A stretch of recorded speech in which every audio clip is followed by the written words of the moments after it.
Hey everyone, Neresis here with another video on Shadows over Innistrad.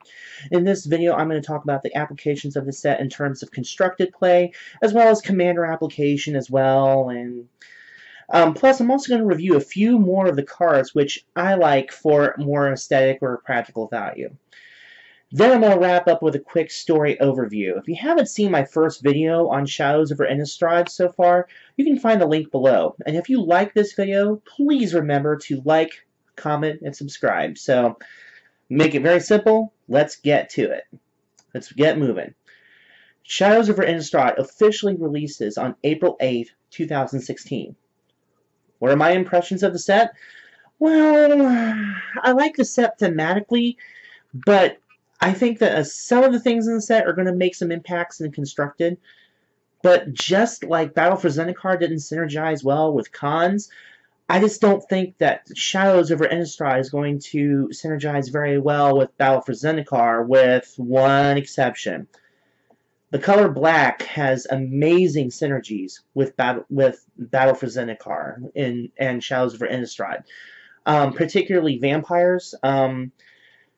I mean, particularly, like, Drana Liberator Malakir is going to be absolutely a beast in the new standard when Khans and Fate Reforged rotate out here in about a week or two. As I've stated in my previous video, I do think that Rakdos vampires are going to be a thing, thanks to things like Olivia and Drana and Indulgent Aristocrat. As for Commander, well, we get 5 new legendaries this time around, and all of them have their perks. Now, I've already touched on New Avacyn, so we're not going to rehash that. Aldrich is my choice for a commander to build around, but, I think it's kind of subject to opinion. Whatever you feel like, build around. I think that the Gitrog monster is a good card. I mean, he's a really fantastic card in EDH. I just, in terms of story, I'm just not really sure that I liked his side story. I've had some discussions about this with people, and some people think it's absolutely brilliant the way they introduced him and all this stuff. My opinion is that the Gitrog monster, it was just like, we're now going to take you away from the main story to bring you this, and it just didn't hit me right. So, I think Olivia would do well in Commander, but I also think that she would do well in Standard Modern Vampires. Sigarda is great, but that lack of hexproof is going to be a problem. I don't necessarily know that she is going to make a big splash in Commander. I think most people would still rather prefer Host of Herons rather than this new one. So let's talk about some things that did not become realized in Shadows over Innistrad that were talked about by other people, particularly the professor at Tolarian Community College. First of all, I'm glad that there is no full appearance of the Eldrazi in this set. Trust me, it's a big deal, and I'm so glad that it didn't happen. Now, there is still the potential for them to materialize an Eldritch Moon. We still might get that. We're just going to have to realize that. I'm glad that there wasn't a Planeswalker focus with the Gatewatch. We have a new Jace, and I've already given my opinion on that. But, we don't have a new Nissa, a new Chandra, a new Gideon. I'm glad for that, because I was just, okay, so they're now on Innistrad. Or Jace's. We don't know where the other ones are. They might still be on Zendikar. For all we know, they are. Now, speaking of, who do you think should join them from Innistrad? You think Liliana will relent and join up? I highly doubt it, but you never know. What of Tamiyo or even Sorin? Of those two, I really doubt that Sorin is going to join up with the Gatewatch. Tamiyo might, but I just don't see Sorin joining up. I think that he is going to be too traumatized by what has happened. And I really highly doubt that Nahiri joins up with the Gatewatch either. She might have an interaction with them, but she just seems too angry to do that. I am so thankful there were no expedition-like giveaway cards. We didn't get anything like that. And Tolarian Community College exclusively talked about that. He said that was his first prediction on it, that we were going to get expedition-like kind of cards that he actually referred to as clues, and I think it's funny that clues ended up becoming the artifact that you investigated for. I think that that is really awesome. I'm just really glad that we didn't get that with this, because, you know, we really did not need the set to be a lottery grab bag, you know. I mean, I think that it has some strong points. I think that in general, I think it's a lot better than people have come to realize. I think it's a lot better than Battle for Zendikar.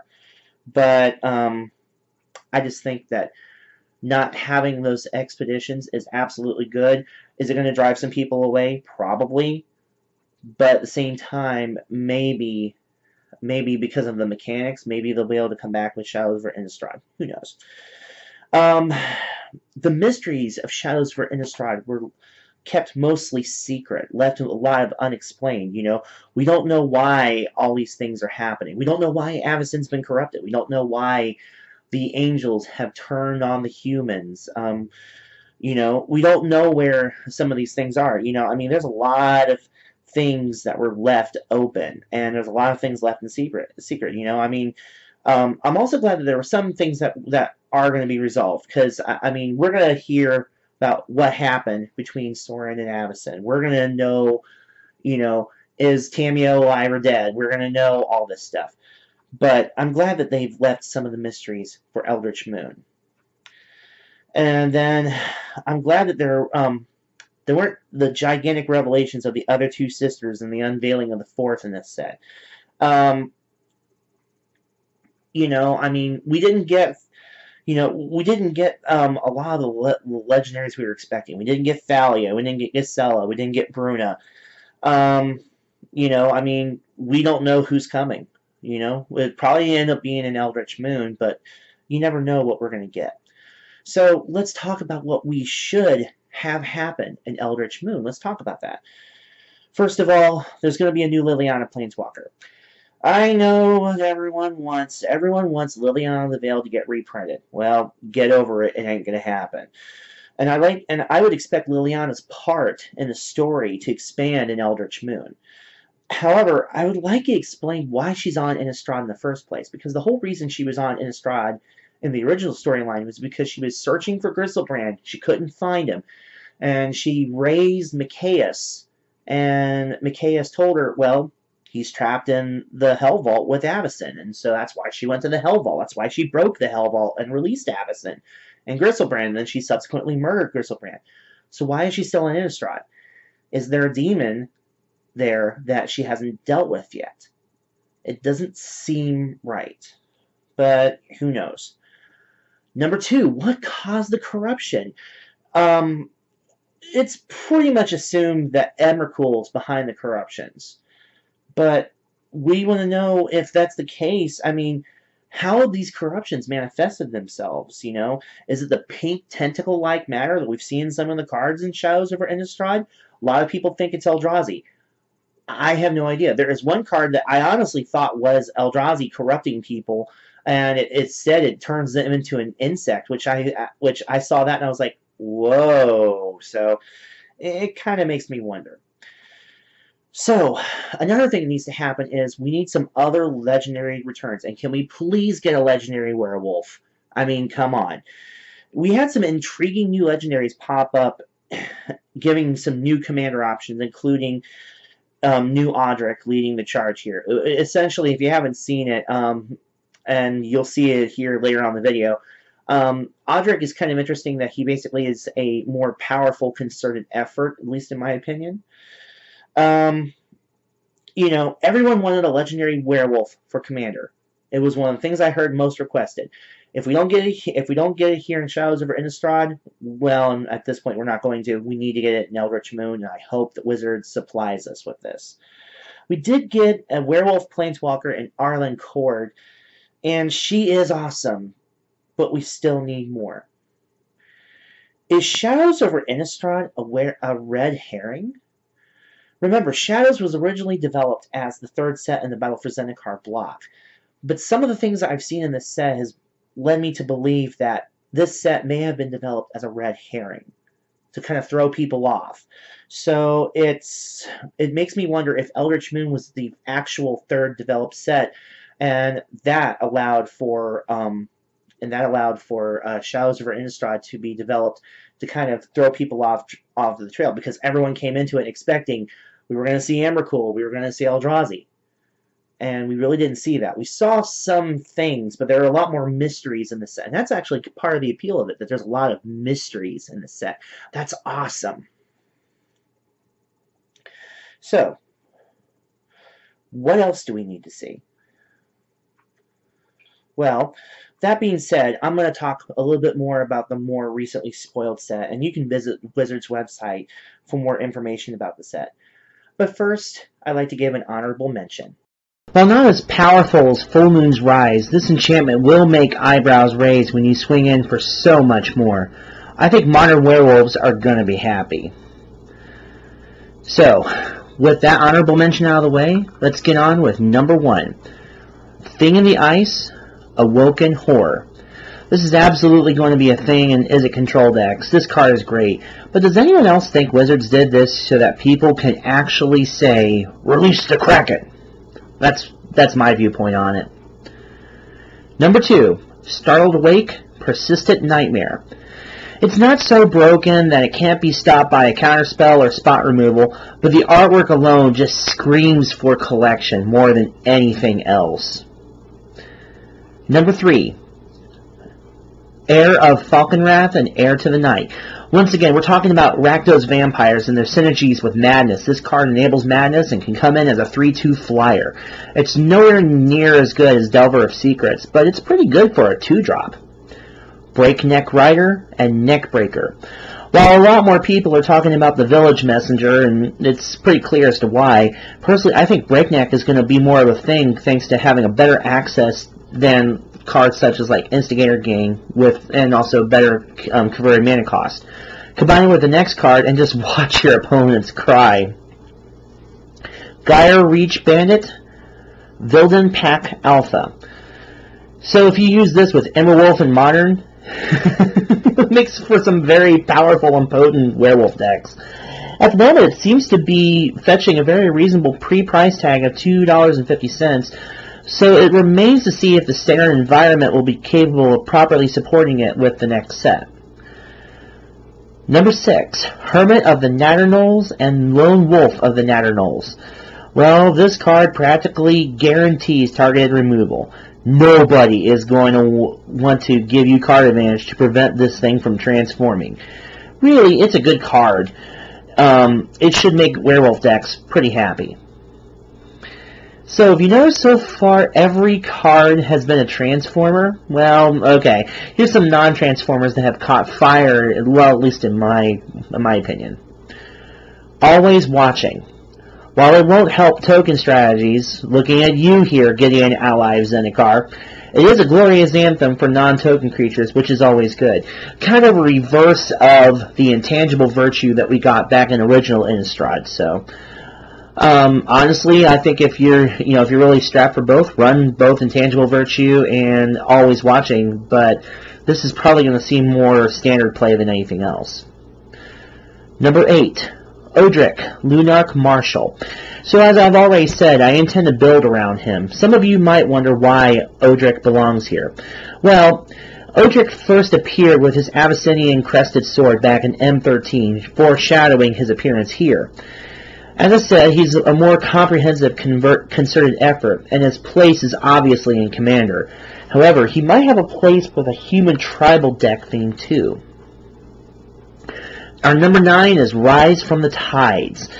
This card is obviously meant for Mizzix Commander decks. It will establish a late game board presence and it will reward you for playing Storm. Number 10, Call the Bloodline. While limited once per turn, does it really matter? It will help enable Madness, which I think is going to be a centerpiece in the new Rakdos Vampires build, and it produces tokens. Seems pretty solid to me. I think that right now, since it hasn't really been seen to see what it's going to do in the new Vampires build, you're going to see a lot of these cards are going to come out very cheap. My recommendation, pick them up while you can get them cheap, because It's gonna blow up. It's gonna be a thing. Trust me. Do it. Number 11, Liliana's Indignation.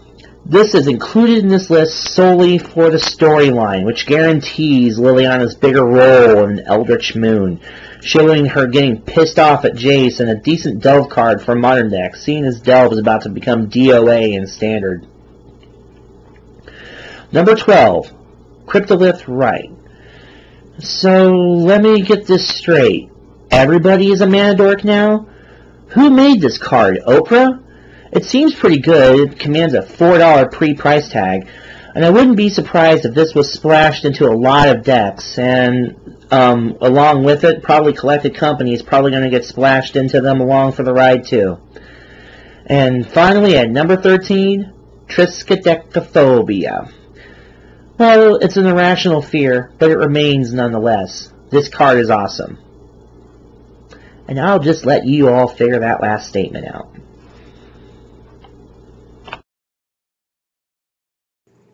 Okay, and that will do it for my Shadows over Innistrad theories and further spoiler breakdown.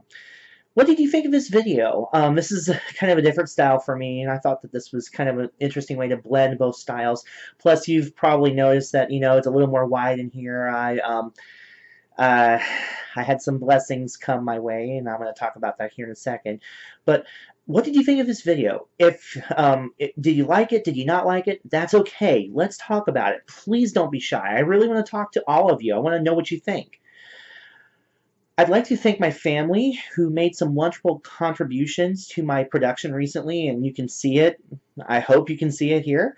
I really appreciate all of them for it, and hopefully my views will note an increase in my show's quality. At least I hope so. Next week, like so many of you, I'm going to be attending the Shadows over Innistrad pre-release, and I'm going to post my results, my deck list, and my card pool in my very first deck tech, which is going to be a sealed deck tech.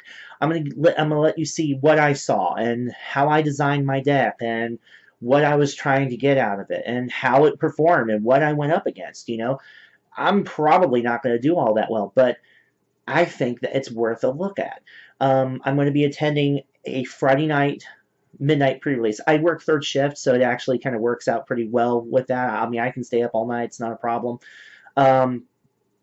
But I'm looking forward to seeing how all that pans out, and I'm looking forward to doing my first deck tech with all of you and sharing that with all of you.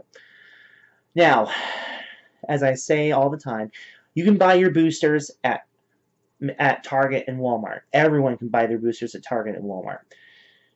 But by spending your money at your local game store, you are helping them to support your local gaming community. By helping them offer tournaments, they build their customer base, and by helping them, they can better suit your needs and help you in return. So remember, whenever possible, please remember to support your local game store. So with that in mind, this is Neresis. This is the Magical Experiment. See you all next week for the next episode. Good luck. High five.